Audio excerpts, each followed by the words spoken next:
Welcome once again to my YouTube channel. Today, we are going to look on the images formed by plane mirrors. Now, whenever we talk about images is seen to be a reflected rays, probably formed when two or more rays intersected after reflection. So in that very case, we can now say that images are obtained when two or more reflected rays meet at a point. So that point of their meeting is where the image is formed. Take for example, if I have mirror here, then I have an object. Let's say the ray touch rays. Now this very touch produces a ray which will now hit this very interface of the mirror and the air. Now it has to reflect backward. Now this one now is a reflected ray from the principle of reflection. You remember the angle of incidence, which will now be angle that we formed here, will now be equal to what? Angle of reflection. That is from the what? The law of reflection. Now let's say there is another ray that emanates from this very point. It hits this very interface. Yeah, if you remember, the angle of incidence as well will be equal to angle of reflection. So in that very case, this one will now reflect in this very part. So with respect to this, remember, angle of incidence here, angle of reflection, right? So at this very point, we have two rays emanating from this very touchlight. Hence, the combination of the rays is what we termed beam. Hence, we can refer this as beam now. So at this very point, both of them has reflected. Now, looking at the two reflected rays, they are not meeting at a point. They are moving far apart. So in that very case, we can trace where they meet at the back, which means it's not a real intersection. So in that very case, we trace it from the back. We trace it from the back. Okay? Then we see this one. So you see the points of their intersection. Now, the point of their intersection is where the image formed. So if we have this very touch here, it means that this very touch as well will get to flash through this very direction. So with respect to that, here is the object. Here is the object, while here is the what? Image. Now, if you take the distance from here to this very point, now here becomes what? The distance between the object and the what? And the image.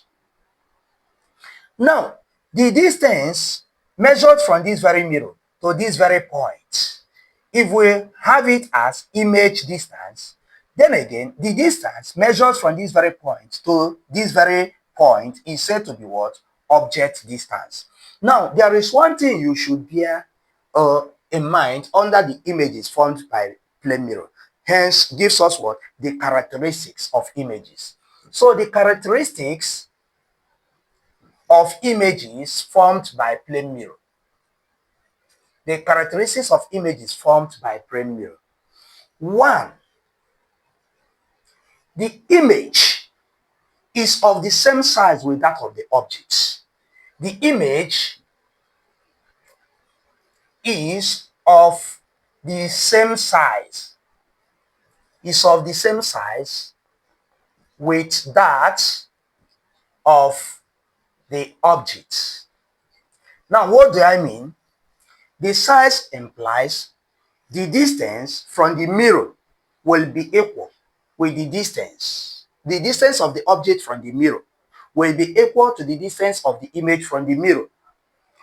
Or the height of the object will also be the same thing with the height of the image.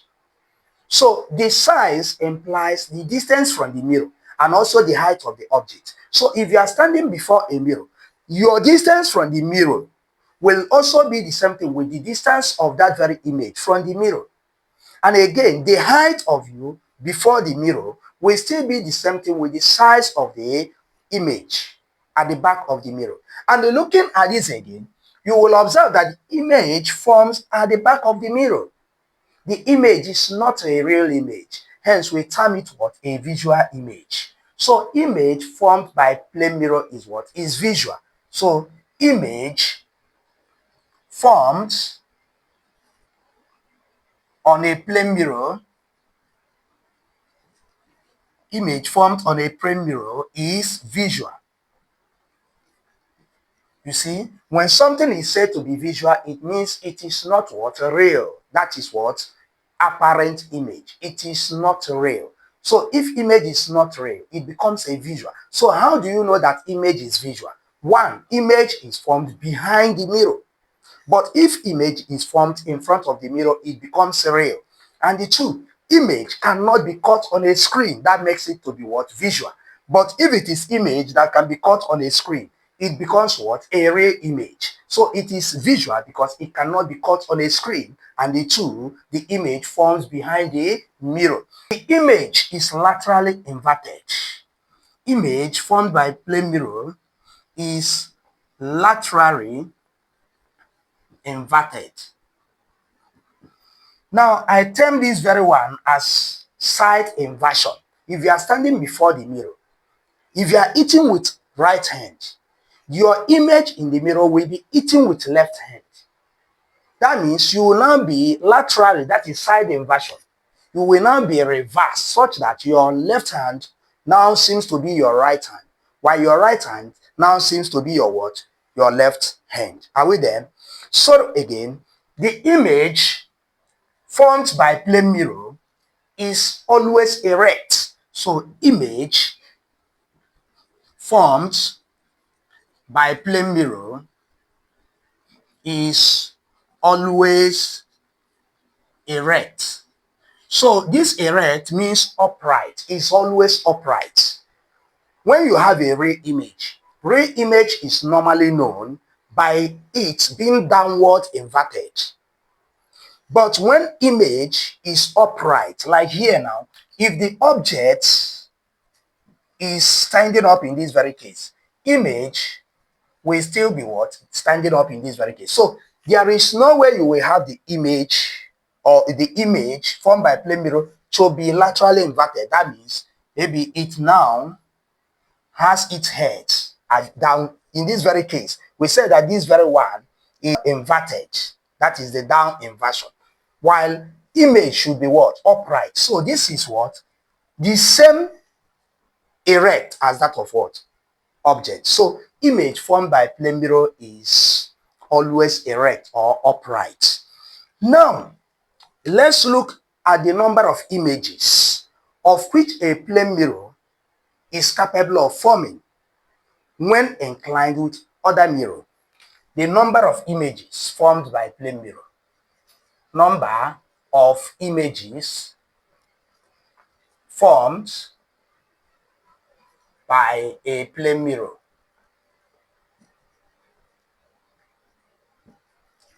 Let's say that we have a mirror. Let's say we have it AB. We have another mirror inclined here. Let's say we have it as AC, BC. Now, if we have an object placed here, now this object is likely to hit this interface and then reflect back, hit this very well, then reflect back again. Okay? Now, the number of images we are going to obtain depends on the what? The angle of inclination here. So, how many images will be obtained? It depends on what? On the inclination of the two mirrors. So, if two mirrors is inclined at any angle, that angle of inclination will determine the number of images that will be formed. Okay, so with respect to that, we look into number of images formed by plane mirror. So now number of images formed by plane mirror, like I said, number of images formed by a plane mirror inclined at an angle. Plane mirror inclined at an angle,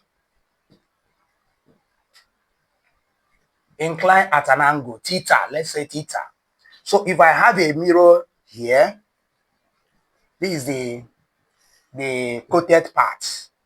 Then I have another mirror here. Here is the coated part. Now here becomes the what? The angle of inclination. So if an object is placed here, now what will be the number of images? It depends on the angle of inclination. And this can be calculated using this very formula. Look at number of images equal to 360 degrees divided by angle of inclination, then minus 1. Look at 360 divided by that very angle, then you minus the result, 1. So this gives what? The formula for calculating number of images. Now, any means what? Number of images. Number of images formed. Why the theta means the angle of inclination. The angle of what? Inclination. Now, let's use this to solve exercise. Now, let's say that we have two mirrors inclined at an angle 60 degrees. Now, if these two mirrors are inclined at an angle of 60 degrees, then how many images will be formed? So, in that very case, you've seen that the angle is what? 60 degrees. Now, the number of images will now be what? 360 divided by what? By 60. Then you minus 1 from it. Therefore, number of images becomes 360 divided by 60. 0 will cancel out. 36 divided by 6 will give you what? 6. Then you minus 1 from it. So in that case, number of images become what? 5 images. Okay? Now let's again see this. If two mirrors are inclined at angle 45 degrees, you see the two mirrors inclined at angle 45 degrees. Now, how many images will be formed? Now, here you have the formula 360 degrees divided by the angle. Then you minus 1 from it. So the number of images now becomes 360 divided by 45 minus 1. Now, 360 divided by 45 degrees. 360 divided by 45 degrees. Then we are getting what? 8. Then minus what? 1. So number of images automatically becomes what? 7 images. Okay? That becomes what? The answer. Now, what about two mirrors inclined at angle 90 degrees? That's we'll have two mirrors inclined at what? At angle 90 degrees. So if object is placed here, then what will be the number of images formed? What will be the number of images? The number of images formed by the plane mirrors is determined by the what? The angle of inclination. Now here is 90 degrees. So here the theta is what? 90 degrees. So in that case, number of images is what? 360 degrees divided by theta minus 1. And here you've got the what? The angle of inclination to be 90. So we have what? 360 degrees divided by what? By 90 degrees minus 1. So 360 divided by 90 will give you 4 minus 1. So in that case, number of images becomes what? 3 images. Okay? Then again, when you now have two mirrors inclined parallel to each other, you see, this one that will got here is perpendicular. So you may be asked, instead of telling you 90 degrees, they will now ask you, when two mirrors are inclined perpendicular to each other, what will be the number of images? Just know that perpendicular implies what? Angle 90 degrees. Now, at this very case, the two mirrors are parallel to each other. Then the object is placed between. Now, looking at this, you will now see that there is no angle of inclination between the two mirrors. The two mirrors are parallel to each other. So the angle of inclination is what? Is 0. So when you have such a case, then what do? You say that the angle here is equal to 0 degrees. So in that case, number of images now becomes 360 degrees divided by what? By theta. That's the formula, minus 1. So number of images now becomes 360 degrees divided by what? By 0 degrees, minus 1. Now, if you punch in your calculator 360 divided by 0, it will be undefined, which means it will be at infinity. So in that very case, we have 360 divided by 0 is infinity minus 1.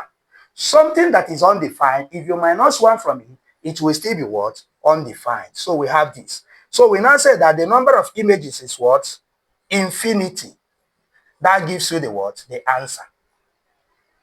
So let's answer one question from past question. Then we move into another thing. Okay, we have two questions on the board here. Here is the first question here. Here is the second question.